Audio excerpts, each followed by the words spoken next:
Es otra de esas personas pues maravillosas de las cuales tiene que enorgullecerse hoy la universidad porque pues ha sido seleccionado para trabajar en la JEP. Lo recibimos pues con muchísimo gusto, nos alegramos mucho de que esté con nosotros, de que haya aceptado dejar todas las carreras de la JEP por venir a ser nuestro coordinador esta tarde, y ya él procederá y les presentará a las otras personas que van a participar. Juan Manuel, gracias, y gracias a todos y a todas. Bueno, gracias a Ivonne por la invitación, a los organizadores del evento, al profesor Javier Acevedo, y desde luego manifestar el agrado porque se sigan dando este tipo de espacios y que la academia siga debatiendo sobre estos temas que son de vital importancia para el futuro del país y para que nos sigamos pensando en qué sociedad queremos vivir, ya que ni nosotros, ni ustedes, ni los hijos nuestros van a conocer una sociedad distinta, porque los que saben de esto estiman que recuperar una sociedad como la colombiana, así de resquebrajada y así de derrotada culturalmente, como lo es la nuestra, llevaría alrededor de 3-4 generaciones. Luego, creo que estamos incluso en mora de empezar este tipo de debates, y yo celebro cada vez que se dan este tipo de debates y evado cualquier responsabilidad que tenga para poder asistir a ellos en la medida de lo posible, desde luego, y siempre saben que pueden seguir contando conmigo. Este panel que se ha titulado por parte de los organizadores como reconciliación e iniciativas de paz, cuenta con dos partes. Una primera parte que es con quien nos encontramos hoy, cuyos invitados son Andrea Nocoe Marín, quien fue mi estudiante en la UNAP, ¿sí? Con una ponencia que se llama, cuando daba clases en comunicación social en la UNAP, avanzar en la reconciliación parte del respeto por los derechos humanos, civiles y políticos, colectivos y ambientales. Nos acompaña también, ella viene de parte del colectivo Luis Carlos Pérez.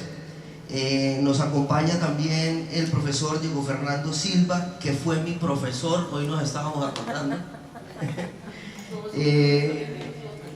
Vean las generaciones aquí sentadas, ¿no? Que nos acompaña con la ponencia titulada La obcecada violencia en la lógica del capital, horizonte gris para la paz en Colombia. Y finalmente nos acompaña Alberto Verón, de la Universidad Tecnológica de Pereira, profesor de la universidad, y nos acompaña con la ponencia El lugar de la memoria en la experiencia social del conflicto. Como pueden ver, es un panel de personas con experiencia académica, que hemos sido profesores y estudiantes a la vez, y que nos encontramos por esas casualidades de la vida y por estos temas que nos motivan en espacios como este. Quiero saludar en particular a alguien que veo aquí, que es el compañero Gabriel Ángel, que nos acompaña. Me gusta mucho verlo en estos espacios. Y entonces iniciamos con la dinámica. La dinámica es la siguiente: ellos van a tener un espacio de 15 minutos para exponer su experiencia o su ponencia sobre el tema que traen, y después de esta damos el espacio entonces para las preguntas y para el debate. Entonces iniciamos por el profesor Alberto.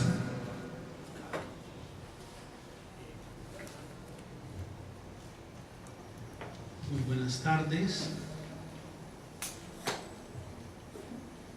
El tema lo he titulado El lugar de la memoria en la experiencia social del conflicto,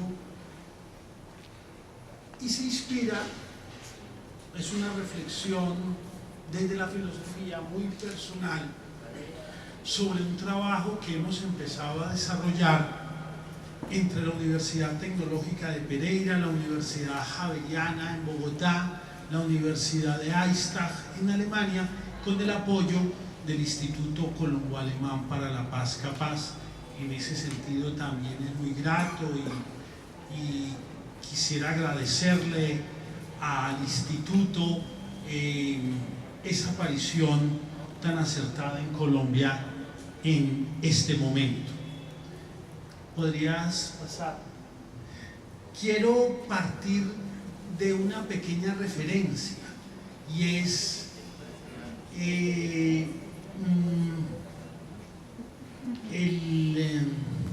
la referencia a lo que sería el árbol de la memoria. En ese sentido, quiero recordar a un escritor colombiano recientemente fallecido que se llamó Roberto Burgos Cantor, que tiene una muy valiosa novela que se llama justamente La Ceiba de la Memoria. Y La Ceiba de la Memoria es como bien se dice, es el gran árbol de la memoria. Es un árbol que está presente en África y que está presente en América Latina y que nos conecta con sus raíces en todo ese proceso, desde el sometimiento de los pueblos africanos y su llegada a América, y también en cuanto a lo que sería el desarrollo de unas raíces propias de los procesos de memoria en América Latina. ¿Podrías seguir? ¿Podrías pasar? Bueno, esta imagen es el punto de partida del proceso de estudio exploratorio que estamos desarrollando con el Instituto Colombo Alemán para la Paz Capaz. Es una foto de 1948, es una foto tomada en marzo 28, una semana antes del 9 de abril. Y esa foto hace referencia al entierro en el cementerio de un municipio que queda en el occidente de Risaralda, llamado Quinchía, de varias de las víctimas que fueron asesinadas en una de esas reyertas y encuentros de ese periodo tan complejo de la violencia en Colombia. Cuando yo me encontré con esta imagen, que databa de 1948, me llamó mucho la atención porque en Risaralda un tema emblemático de la violencia es la violencia que ocurrió entre los años 1999 y 2004, que se asentó en ese territorio del occidente risaraldense y caltense, especialmente en ese municipio que fue el municipio de Quinchía. En ese territorio, en el 2003, hubo una de las primeras capturas masivas en el gobierno de Álvaro Uribe Vélez, donde fueron detenidos desde el alcalde hasta el candidato a la alcaldía, hasta muchísimos campesinos, alrededor de 150 personas que a los 2 años habían sido liberados. Pero en esa misma época hace su aparición en ese territorio de Quinchía las Autodefensas Unidas de Colombia a través del Frente Cacique Pipintá del bloque Central Bolívar de las Autodefensas Unidas de Colombia. En este proceso de estudio exploratorio nosotros tenemos sumadas alrededor de 127 víctimas en unidad de víctimas que fueron asesinadas, arrojadas a los ríos, desaparecidas. Entonces, cuando se le hizo la propuesta al Instituto Colombo Alemán, básicamente el centro era ¿qué sucedió allí?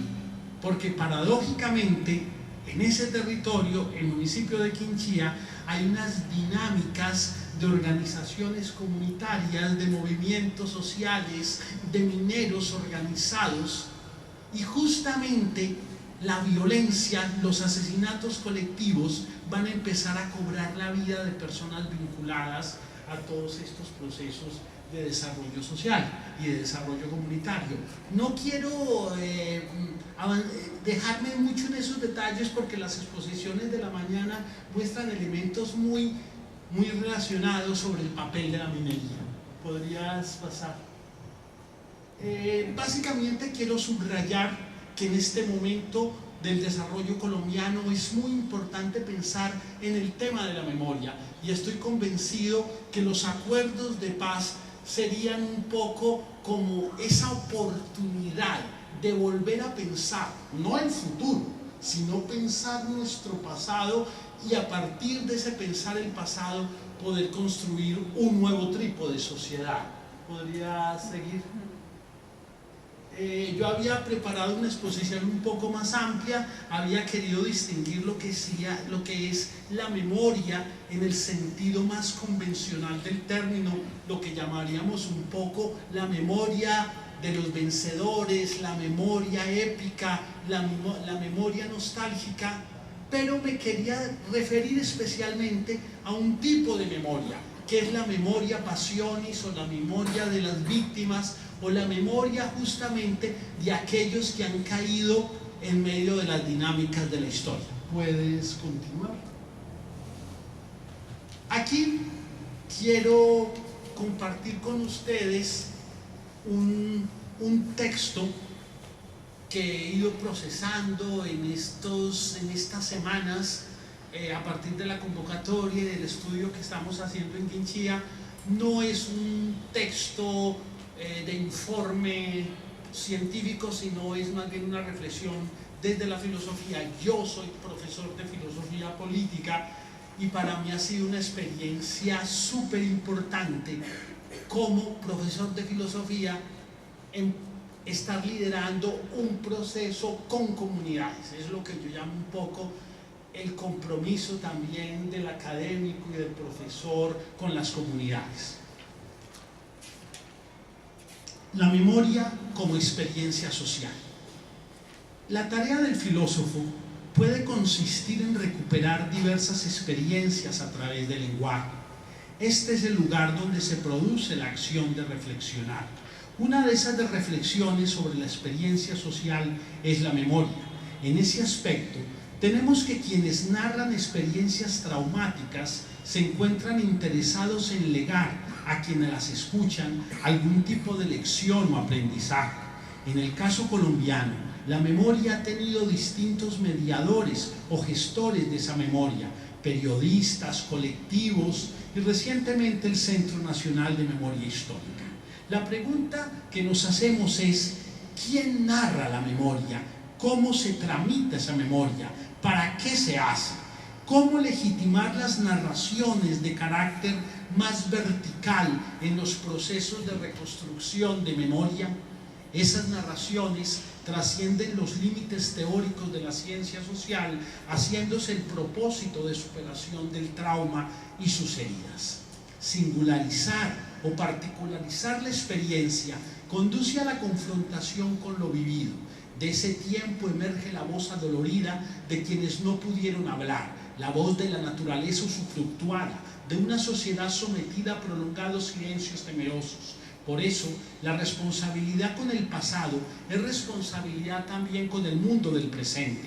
El mensaje proveniente del pasado que nos hace caer en cuenta de que los logros y los triunfos de hoy están íntimamente ligados al sufrimiento, el lamento, la explotación de muchas generaciones anteriores. La memoria como un campo en disputa.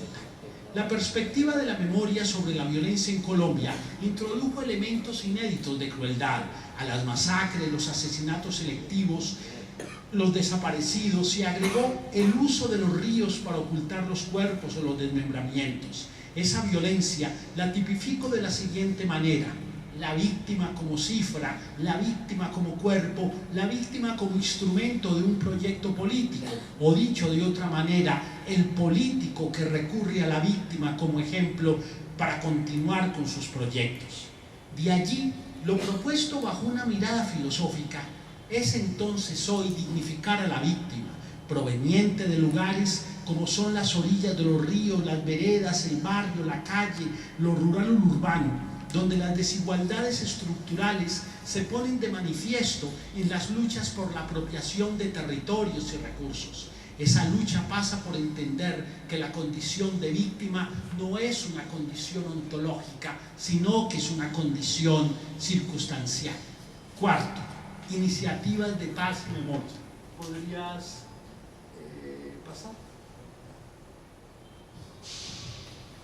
La propuesta consiste en que en esos lugares de memoria las iniciativas de paz tengan la función de reclamar, no solamente por motivos humanitarios, sino por deudas de justicia. En ese sentido, las iniciativas de paz nos permiten reconocer voces silenciadas en los marcos sociales de la memoria regional.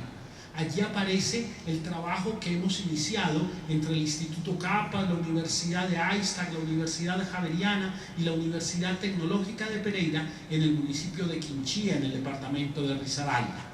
Las iniciativas de paz se encuentran en el terreno de la acción, pueden ser realizadas por diversos agentes sociales e institucionales que buscan posicionar narrativas de memoria no reconocidas, desconocidas, utilizando la clasificación de Astrid Ern, donde habla de una dimensión cultural de la memoria, una dimensión social de la memoria y una dimensión material de la memoria. ¿Pueden seguir?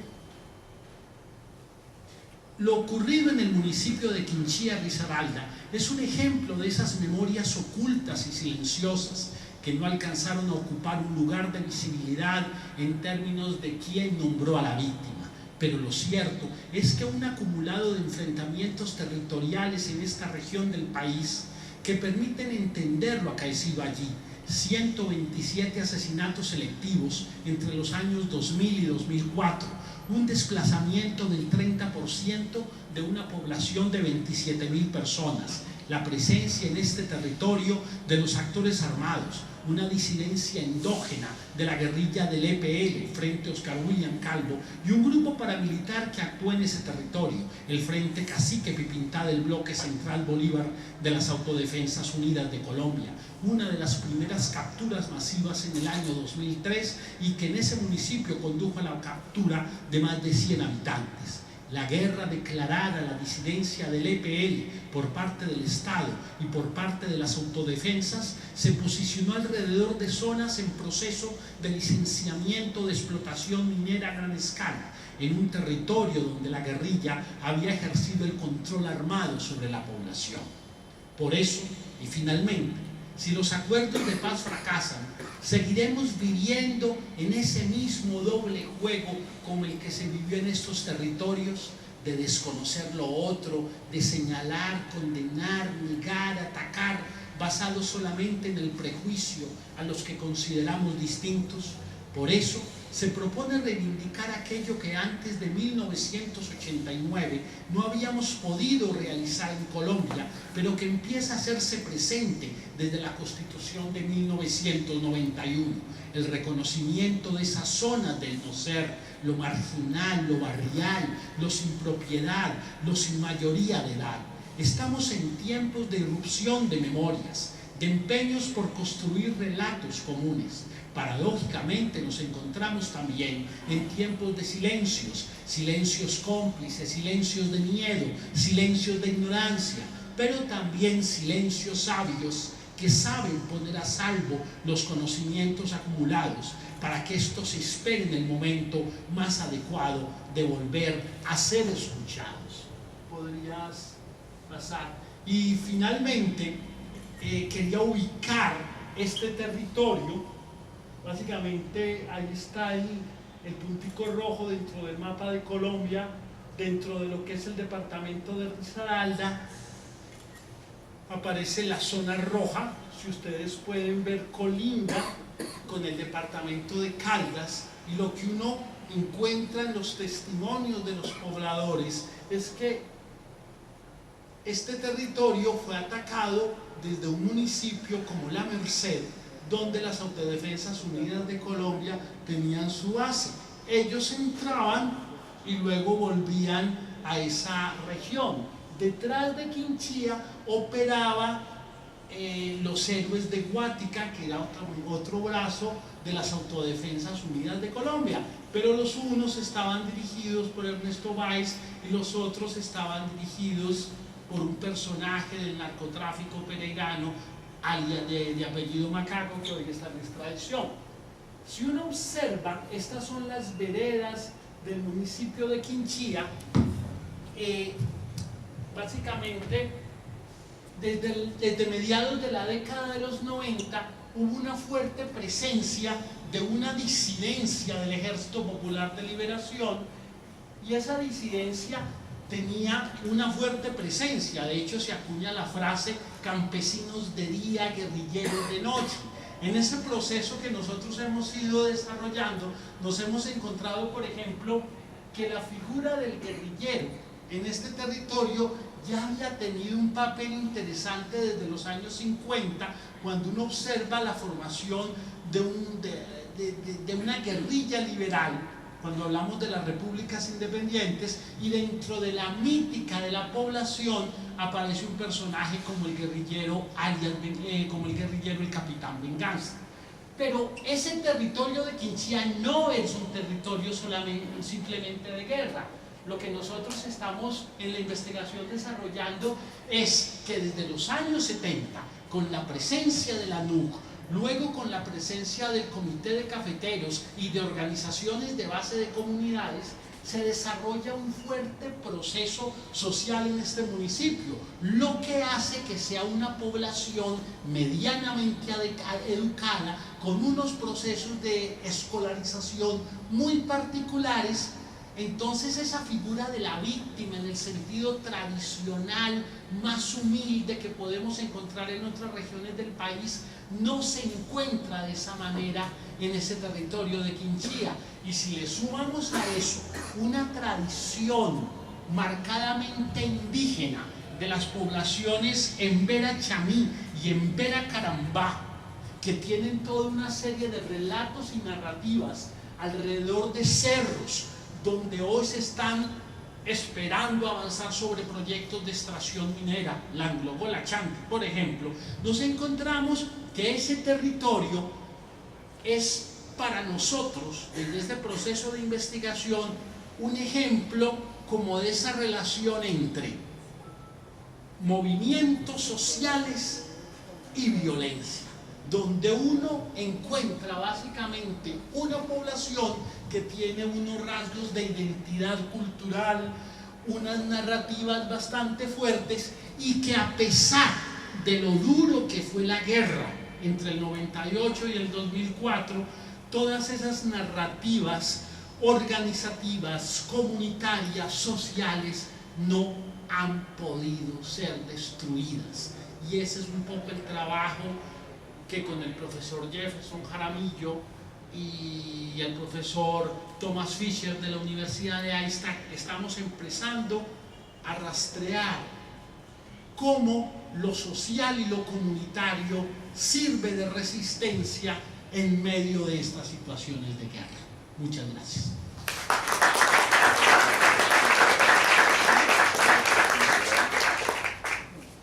Bueno, muchas gracias al profesor Alberto. Continuamos con el profesor Diego, con la ponencia titulada La obcecada violencia en la lógica del capital. Horizonte gris para la paz en Colombia.